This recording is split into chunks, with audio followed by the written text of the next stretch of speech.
Project management students, today we are talking about project communication management. You may say to yourself, why do we study communications as part of project management? We've got software, we've got tools, we've got templates to be able to document everything we do. All of those things cannot master culture for you. From one generation to the next, we have differences in the way people communicate, the way we interact. And at this point in time, we've got five different generations all in the workplace at once. Very complex situation, and communications is key to successful project management, which is exactly why we're going to spend some time today talking about how to be an effective communicator in the world of business. So our objectives, and not just IT project management, but project management in general, are how to master their soft skills. We touched on a little bit of this in resource management, but what it really comes down to is how do we effectively communicate to people in the way that which they want to be communicated. How can we effectively and strategically make sure our message makes it through? You should consider this chapter to almost be a distillation, a summary of good managerial communications practices. We're also going to talk about how we communicate through the life cycle of the project, some of the issues that can come to pass in terms of technology being both something that empowers and disrupts communication, and how we can effectively communicate across generations and boundaries. We're also going to talk about how software, things like Microsoft Project, can also help us in terms of communicating. But that's not the only way to communicate. I want to make the point, guys, in the United States in 2019 and beyond, the roots of power and wealth in this country are still largely over the age of 50. We're talking about people who are older Gen Xers and baby boomers, maybe even a few traditionals still out there in the workforce. And these folks like in-person communication. They like telephone calls. They like traditional means of communication. That means we've got to be able to bridge boundaries as well. So why is communication so important? Well, it seems something fundamental, but we still need to talk about it. When it comes right down to it, you're still getting work done through people. To get work done through people, to accomplish goals through people, you've got to be able to communicate with people. It makes sense. So in terms of the main processes we're talking about here, are how to plan how we're going to manage our communications, how are we actually going to communicate during the life cycle of the project, and how are we going to monitor our communications. The good news is in the digital era, it's pretty easy to monitor communications. We leave trails everywhere we go in terms of digital and online. So here's a great breakout. Don't let the fact we only got 3 areas to cover lull you into a sense of security that this is not important stuff. It's very important stuff. We start looking about how to plan our communications. The inputs are going to be things like our project charter. The charter determines what the project is all about. It's also going to hopefully identify who our stakeholders are so we know who we're communicating with. In terms of the tools and techniques, anything from email to taking a class from a master communicator could be tools and techniques. And outputs, for example, in our communications management plan are going to be our plan of communications management are going to be a communications management plan. In other words, we're going to have a document that tells us how key stakeholders like to receive their communications. The other 2 parts of this, 10.2 and 10.3, we're going to manage how we do these things, how we communicate, how we keep people in touch, and we're going to monitor as well. Many a project has been derailed when a stakeholder or a project sponsor did not receive timely communications about how the work was actually going. We talked about this in budget and schedule areas as well. People do not like surprises. If something's not going well, they need to hear about it. If somebody's your stakeholder, or somebody even more specifically is your project sponsor, and they have put their personal capital on the line to back up your project, you should be keeping them in a loop on how that project is actually going in the event they've got to save face if it's not. So what are the keys to good communication? I think that going off of the text, the key is knowing which way people communicate best. Let me give you an example. I'm a proud card-carrying Gen Xer. I'm comfortable with email, I'm comfortable with text, I'm comfortable with in-person meetings, because my generation was between 2 very key generations, between the baby boomers, the children of World War II, and the millennials, who were the first digital natives. So my generation was sandwiched in the middle. We have very open preferences. That being said, my colleagues who are millennials or Gen Z, and I mean no offense by stating this, it's just a preference, maybe prefer less direct forms of communication, things like text messaging and social networks. What that means is you need to be competent in how people like to receive their communication. It's also important, though, to think about both individual and group communication. Although we can tailor some communications down to the individual, there are going to be times in which we need to centralize our communications and have everybody really reading from the same script, as it were. That's where we talk about things like project management software to facilitate that. It's also handy to be able to determine how many communications channels you possibly have. And we're going to talk about that as well in terms of how information can move within an organization. So in terms of thinking about this stuff, every person, I know this sounds a little touchy-feely, but guess what? Even in IT project management or project management in general, there are times we got to deal with things like feelings, emotions, and how we interact with each other. The biggest thing to realize in this scenario is everybody operates at a different level. A common best practice, too, to consider. When we're interacting in person, you can read my body language, you can read my facial expressions, you can hear my inflection, you can pick up something from what I'm thinking, not based just on my words. In flat mediums like email and text, how often do we misconstrue communications? It happens all the time. And so when we start thinking about how we communicate strategically in project management, we need to think about that.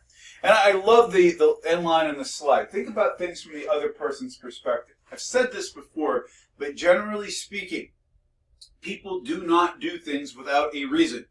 If somebody is reacting in a way that seems questionable to you or overreacting, they have got a reason in their mind why they are reacting in the way that they are. So try to empathize and put your person in the other person's shoes.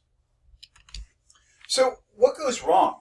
Guys, there have been disasters with email that have cost companies millions of dollars. Some of my favorite ones to reference, for example, there was a school board superintendent who inadvertently disclosed the details of an affair by hitting reply to all in email.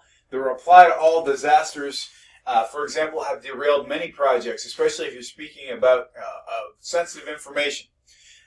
One of my favorite best practices is when we start talking about how digital communications can go wrong. If you are getting ready to send a very sensitive email, something that could potentially offend people, something that could be letting out confidential information, compose the email in a Microsoft Word document with nobody able to read it because it's leveled to your computer. In other words, don't compose it within an email window. On the same token, you could also compose it within an email program, but put nobody in the addresses until you're finished reading and editing the email. Give yourself that barrier, because when you send an email, it's almost impossible in 2019 and beyond to recall it. So in terms of formal and informal methods of communication, I think it really comes down to appropriateness. Generally speaking, if we're working shoulder to shoulder, working on projects together, we tend to have a less formal relationship. I think that really works very well. It engenders good spirit between people. It gives us a sense of camaraderie. The less formal we can make communications, generally speaking, the better. Although there are times when we have to be formal, especially when we're doing things like project reports or reporting out potentially to project sponsors. So it comes down to really honing our written and oral communication skills to be able to use the appropriate approaches depending on the scenario. In terms of getting things out on time, people in this day and age definitely want to have current events. We are in a society now where we have expected that we're going to receive information very frequently. That information will be updated very frequently, and we're going to be able to get up-to-the-minute information. So it's important that you set some sort of expectation within your team of how people will be communicated. If there's something that is high priority, that gets communicated very frequently. Some other things to think about too. Nobody likes to be the bearer of bad news, but I'm telling you, if something's going haywire, don't keep it to yourself. Report it. In the long run, people who have to deal with it will be grateful that you didn't keep it hidden. When necessary, if it's your fault, accept responsibility, but don't keep it hidden. I think it's also great too, especially considering the generational transition. The days of 1 to 3 hour meetings, although we all endure them, come to be those days I hope are coming to a close, because generally speaking, they're not productive. This is one of my favorite statistics. I don't know if any of you enjoy TED Talks, but I listened to an explanation why TED Talks are the length that they are. And it's scientifically proven that most people can pay intense attention to something for between 15 and 18 minutes. So if you're going beyond 18 to 20 minutes, you have a lot of wasted time in that meeting anyway. A strategy also could be, if you must have a long meeting, build in breaks. Build in ways to break up those meetings so we're not sitting staring at each other for 2 hours. There's nothing productive that happens with that. So in terms of being able to report bad news, you're going to have to do it at some point in time. Nobody has a 100% track record of completely successful projects. Even the people who write project management texts fail from time to time. So know how you're going to report the bad news. I think it's a terrible idea to report bad news without an action plan. I mean, there are times when it's necessary. If something quite literally has blown up and we're in disaster response mode, even if you don't have a completely formed solution, you got to report what's happening. But generally speaking, if we find out the project is over time and over budget, for example, come up with some solutions how you're going to fix the problem as the project manager before you report it. And also, give yourself the opportunity to engage others in helping create a solution to the problem. So use your leadership skills. So how do we determine the number of communications channels? If you want to know how many ways communications can possibly roll out, it's a very simple equation. You take the number of communications channels, and by the way, the reason we do this is because the more people who get involved, the more complex communications gets. Take the number of potential people involved, which would be, let's say, for example, we have 8 people. That n would be 8 times 8 minus 1, which would be 7, divided by 2. And you can do the math. So basically, we can determine the number of potential communications channels that can happen. Our book does a nice job illustrating it as well. So if you have 2 people, you have 1 communications channel, but the more people you involve, the more ways information can go awry or be distributed. Guys, think about this. I don't know how many of you ever played the game telephone when you were a kid. Everybody sits in a circle. One person gets the original message and they whisper it from one ear to the next till it works its entire way around the circle, and most times the message changes somewhat by the time the last person reports it back to the first person. It's a great example for how communications can get derailed when we don't have careful communications management, and it's exactly why we study this stuff. So how do we plan communications management as part of our overall project management plan? What this is all about is determining how we're going to communicate with key people within the project. So in other words, it could be as simple as determining, well, Bill likes getting email, Sally prefers phone calls, and Claudia, our project sponsor, likes detailed reports on a quarterly basis. So we can make it part of our overall project plan as a small addendum if it's a small project, or we may need to have an entire detailed document depending on how large our organization is and how large the project is. So what do we have in this communications plan? And I'll illustrate this, but the most important part is how people like to be communicated with and what information they need to get. Who's getting what information and how. If you're using technology, if you're using project management software, email, whatever, you want that in there as well. How often somebody wants to be communicated with, and do you have an emergency procedure? Is there a way that we can reach up to higher levels of management, for example, if the proverbial blank hits the fan? And how do we also revise this plan, and are there key terms we need to know? Here's a great example of a communications management plan. So we got these stakeholders over on our left-hand side. The document name says what they get. What are they going to receive? Note something here. We've got several folks in the bottom of this chart, the bottom left, training subcontractor and software subcontractor. Because those folks are subcontractors, they probably should not be privy to the same level of information that people inside the company are privy to. That's why we need to manage their communications. And again, looking up at the format, some folks want hard copies and meetings. We have the contact person who is listed here. You also would probably list their method of communication. For example, if you've got somebody who wants email, their email address would be listed. And whenever you have to do these particular types of communications, the due date. So, once we have all our wonderful plans together, how are we going to actually manage these communications? What managing communications means getting the right communication to the right person at the right time in a format that they want to use. And again, we need to think about what formats we're using and what tools we're using to get in touch with these folks. I think technology is great. It's wonderful, but it can also be a detrimental thing as well if used improperly. One of the best books I ever read on how technology can go awry was called A Gift of Fire. And if you will recall, we talk about the gift of fire. When humanity discovered fire, all of a sudden we could heat, we could cook, we could do all these productive things. We could also burn our homes down. We could burn down the forest. We could cause destruction. Technology is the same. It is an empowering tool, and the analogy is correct. Basically, that we can use this technology, this fire, for good or evil. So think about how you want to use technology as part of your communications plan so that it does not ultimately derail your project.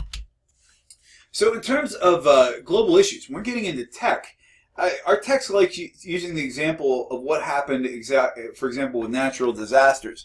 I think we've got a more prescient and daily concern with technology and international teams, for example, when we start talking about things like cultural norms. For example, is it acceptable in a more formal culture, if we're operating halfway around the globe, to use emojis or graphics within email, for example? Does humor translate in flat text, particularly across cultures? And also, if we're relying on technology to be our communications medium, how frequently are we really going to be communicating with somebody who's 12 hours apart from us? Even if we had the ability to do video conferencing, are we really getting real-time communications with those folks?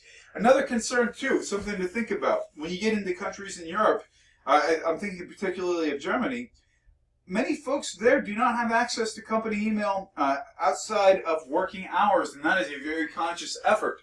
There are companies such as BMW, for example, and Porsche that do not want their employees on email after working hours. They value their free time and their family time. We don't work that way in the United States, where our smartphones are constantly at our hips and where we're very likely to be checking work email. My point is, if you send an email to somebody who's on vacation in Europe or outside of their working hours, it may be a good thing to put on your cultural thinking cap to wonder why you're not getting a quick response. So in terms of selecting the right methods, speaking of communications methods, interactive means we can talk back and forth. We got video conferencing, we got telephones, we got in-person communication.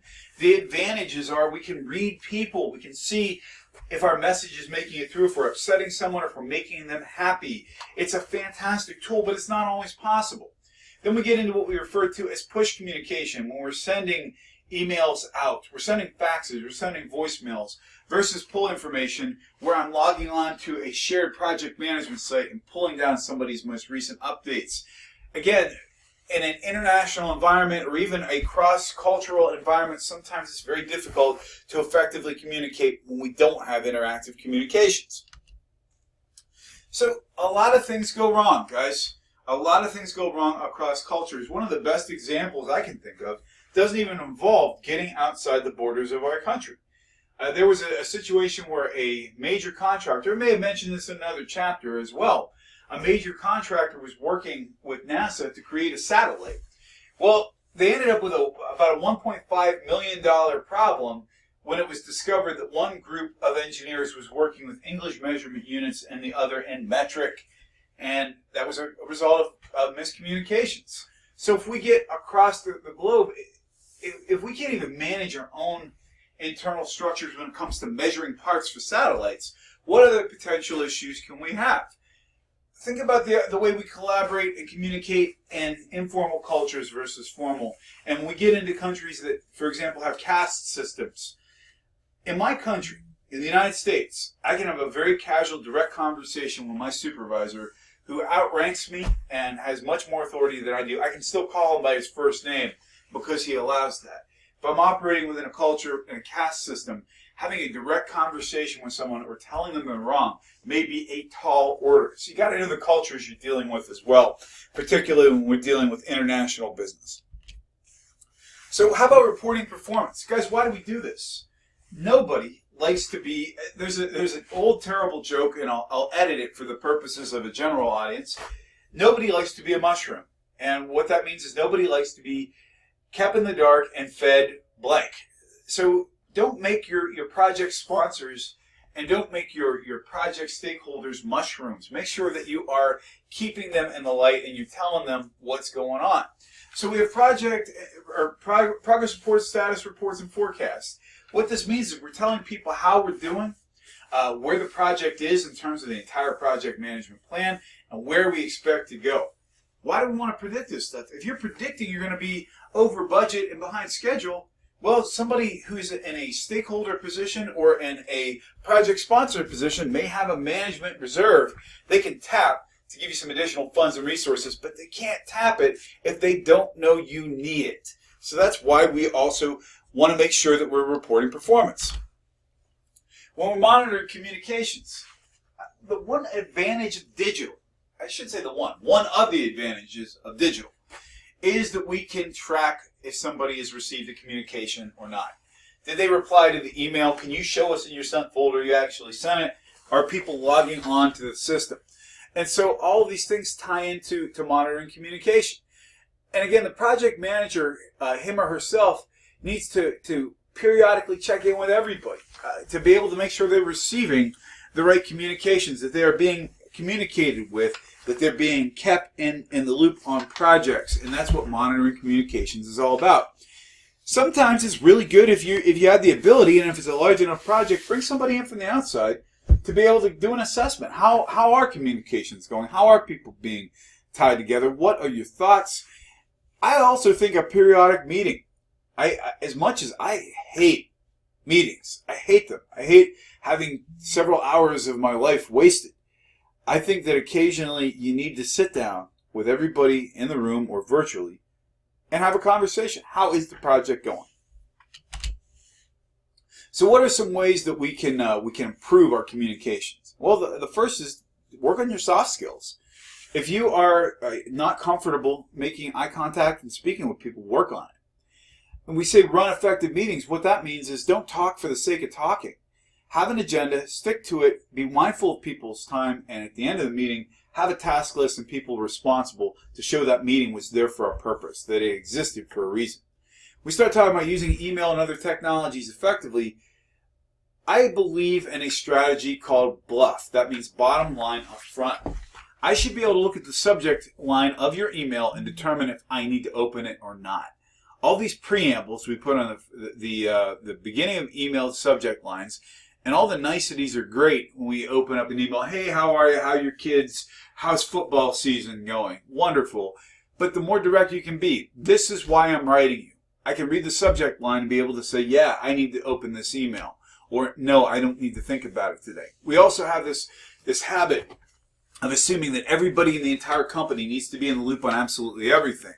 As a result, your inbox is getting filled with things that you will never address or have no reason to address, and we start paying less and less attention to our email.